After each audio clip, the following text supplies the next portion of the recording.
আমি চরণে পড়ে কাঁদছে প্রভু, তুমি কি দেখতে পাচ্ছ না আমার বুকের উপর কি চরম অত্যাচার চলেছে? হিন্দুরা বিষয় বৈভবের মহে, মান সম্মানের লোভে, জীবনে বাঁচার জন্য তারা তাদের নিজের ধর্মকে পরিত্যাগ করে অপরই ধর্ম গ্রহণ করে চলেছে। প্রভু, তুমি তো নিজেই গীতায় বলেছ, যদা যদা হি ধর্মস্য গ্লানির ভবতি ভারত অভ্যুত্থানায় অধর্মস্য তদাত্মাং সযম্যহরি।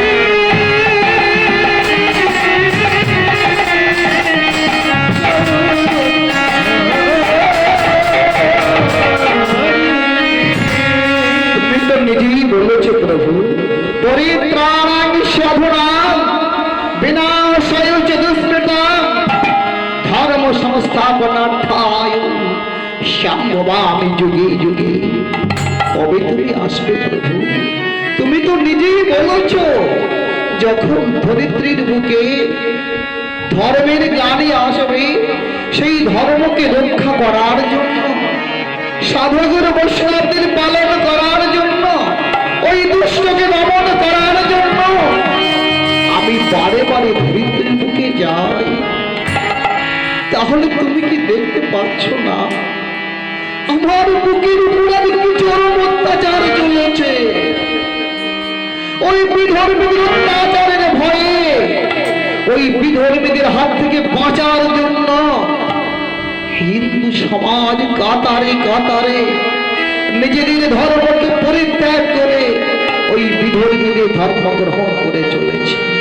প্রভু, তুমি এসো, কবে আসবে? এই পবিত্র সনাতন ধর্ম হিন্দু ধর্মকে রক্ষা করার জন্য তুমি কবে আসবে? মা ধরিত্রী কান্নায় সেদিন মা হিরোসাই ভগবানের হৃদয় কেঁদে উঠেছিল। ব্রহ্মা সারা দিয়েছিলেন, ধরিত্রী মা গো, মা ভূ, তোমার কোনো ভয় নেই মা, তুমি কাঁদছো কেন? কেন তোমার চোখের জল, কেন তোমার নয়নে জল?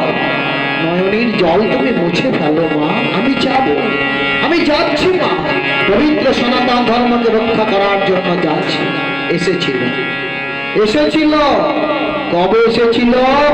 আজ থেকে 550 বছর আগে। কোথায় এসেছিল মা গো?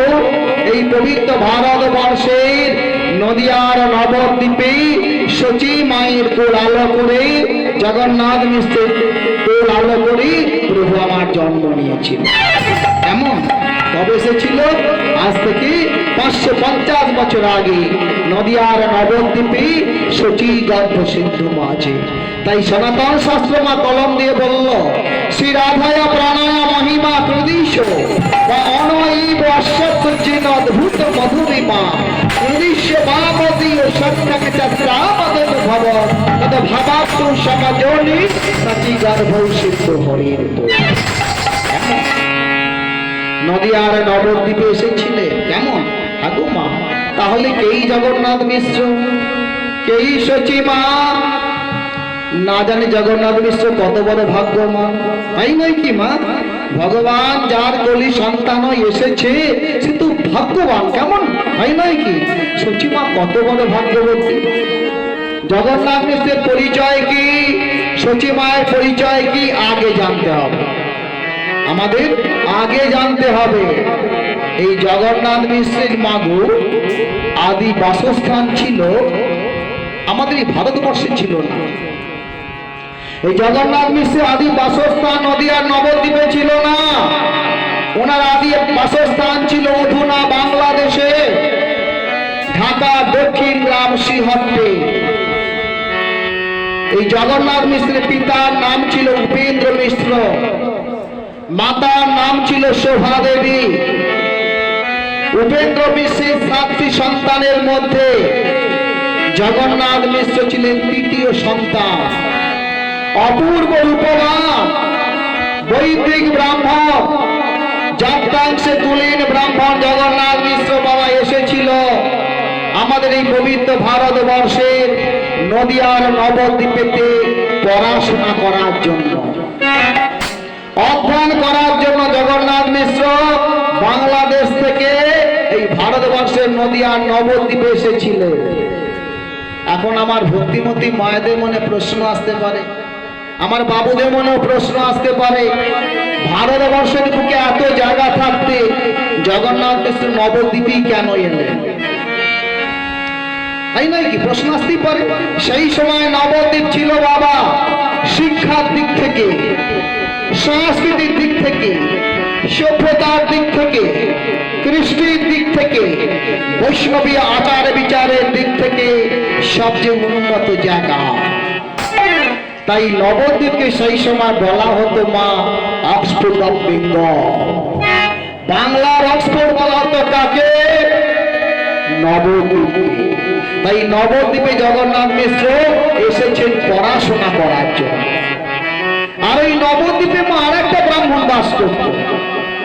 কি নাম ছিল তার? তার নাম ছিল নীলাম্বর চক্রবর্তী। কেমন? ওই নীলাম্বর চক্রবর্তীর একটি পুত্র ছিল আর দুটি কন্যা ছিল।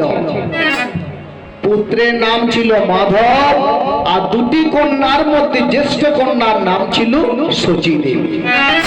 বুঝতে পারছেন ঠাকুমা? হ্যাঁ, অপূর্ব রূপবান বৈদিক ব্রাহ্মণ, জাতাংশে কুলীন ব্রাহ্মণ, জাতাংশে কুলীন ব্রাহ্মণ, ভরদ্বাজ বংশজাত জগন্নাথ মিশ্রের রূপে গুণে মুগ্ধ হয়ে নীলাম্বর চক্রবর্তী মা কি করলো জানেন? শুভ দিনে শুভ লগ্নে নদিয়ার নবদ্বীপে শচী মায়ের সাথে জগন্নাথ মিশ্রের বিবাহ দিয়ে দিল।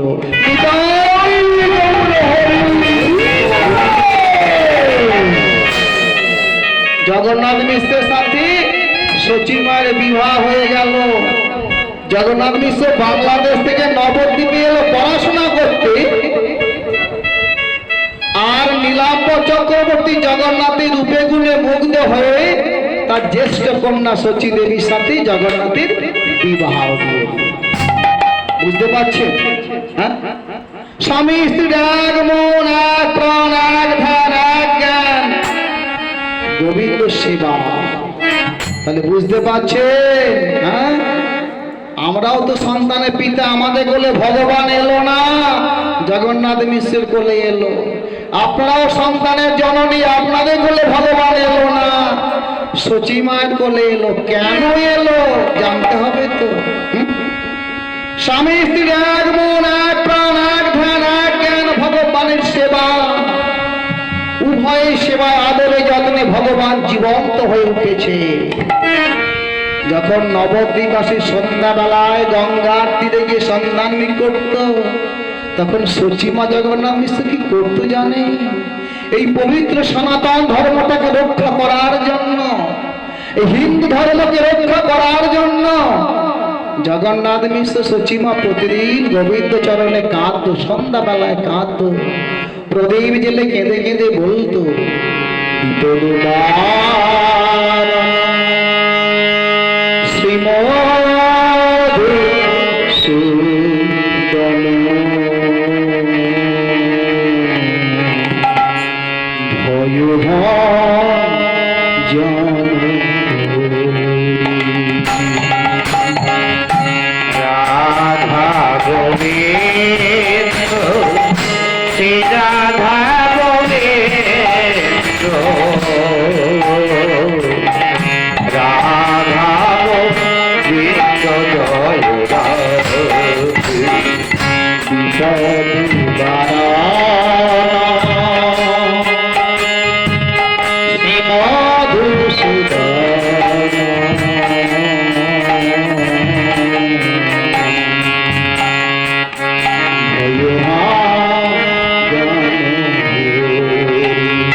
জগন্নাথ মিশ্র প্রতিদিন কাঁদে।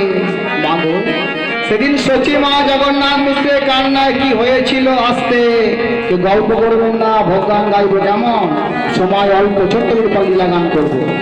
সচিমা জগন্নাথ মিশ্রের কান্নায় সেদিন মায়ের কোল আলো করে 8টা কন্যা সন্তান জন্ম নিয়েছিল। কটা পিসিমা, কটা বললাম? 8টা কন্যা সন্তান সচিমার কোলে জন্ম নিয়েছিল, আর আতুর ঘরেতেই মারা গেছিল। 8টি কন্যা সন্তানের জন্মের মৃত্যুর পর সচিমার কোলে এসেছিল বিশ্বরূপ। এমন বিশ্বরূপের বয়স যখন 8 থেকে 9 বছরের মধ্যে, তখন এই বাংলাদেশ থেকে জগন্নাথ মিশ্রের পিতা মাতা জগন্নাথ মিশ্রকে আজ্ঞাপত্র পাঠালো। জগন্নাথ, আমরা নাকি শুনলাম তুমি নদিয়ার নবদ্বীপে পড়াশোনা করতে গিয়ে শচী দেবীর নামে পদ্মিনী লক্ষণ সম্পন্না এক ব্রাহ্মণ কন্যাকে বিবাহ করেছ। জগন্নাথ, আমরা এটাও খবর পেয়েছি আমার নাকি একটা ছোট্ট নাতি হয়েছে। জগন্নাথ, আমরা বৃদ্ধ হয়ে পড়েছি, আমাদের মনে একান্ত ইচ্ছা তুমি একটি বারের জন্য আমার নাতিকে সাথে নিয়ে, আমার বৌমাকে সাথে নিয়ে তোমার নিজের জন্মভূমি বাংলাদেশে একটিবার এসো। বুঝতে পারছেন? যখন এই চিঠিটা এলো মাগো, জগন্নাথ মিশ্র সচিমা আজারিতায় সচিমা শ্বশুর বাড়িতে যাবার জন্য একেবারে পাগল হয়ে গেল। জগন্নাথ মিশ্র কি করে মা, তল্পি তল্পা গুটিয়ে নিয়ে সচিমাকে সাথে নিয়ে, পুত্র বিশ্বরূপকে সাথে নিয়ে চলে গেল নিজের গ্রাম, নিজের জন্মভূমি, সুদূর বাংলাদেশের ঢাকা দক্ষিণ গ্রাম শ্রীহট্ট চলে গেল। মাগো, বেশ কিছুদিন থাকার পর 1406 শতাব্দে সচিমার আবার গর্ভ সঞ্চার হল। ভালো করে খেয়াল করবে, সময়টা কখন? 1406 খ্রিস্টাব্দে, 1406 শতাব্দে মাঘ মাস সচিমার আবার গর্ভ সঞ্চার হয়েছে বাংলাদেশে। সচিমার প্রতি রজনীতে নানা দেব দেবীর স্বপ্ন দেখে, মাঝে মাঝে কুড়ে ঘন্টা আলোয় আলোকিত হয়ে যায়, বিভিন্ন সুবাসিত ফুলের গন্ধ অনুভব করে, মায়ের মনের মাঝে খেলে যায় দিব্য শিহরণ, শরীর থেকে বেরিয়ে আসে উজ্জ্বল দিব্য জ্যোতি। এগুলো যে কেন হচ্ছে বুঝে উঠতে পারছেন না। তাই শাশুড়ি মাকে ডেকে বলছেন, শাশুড়ি মায়ের কি নাম ছিল?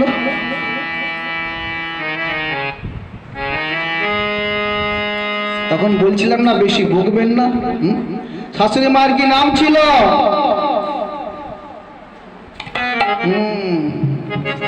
শাশুড়ি মায়ের কি নাম ছিল? মা সচিমা শাশুড়ি মায়ের কি নাম ছিল? জগন্নাথ মিশ্রের পিতার কি নাম ছিল? উপেন্দ্র মিশ্র। মাতার নাম ছিল শোভা দেবী। তাহলে সচিমা শাশুড়ির নাম শোভা দেবী।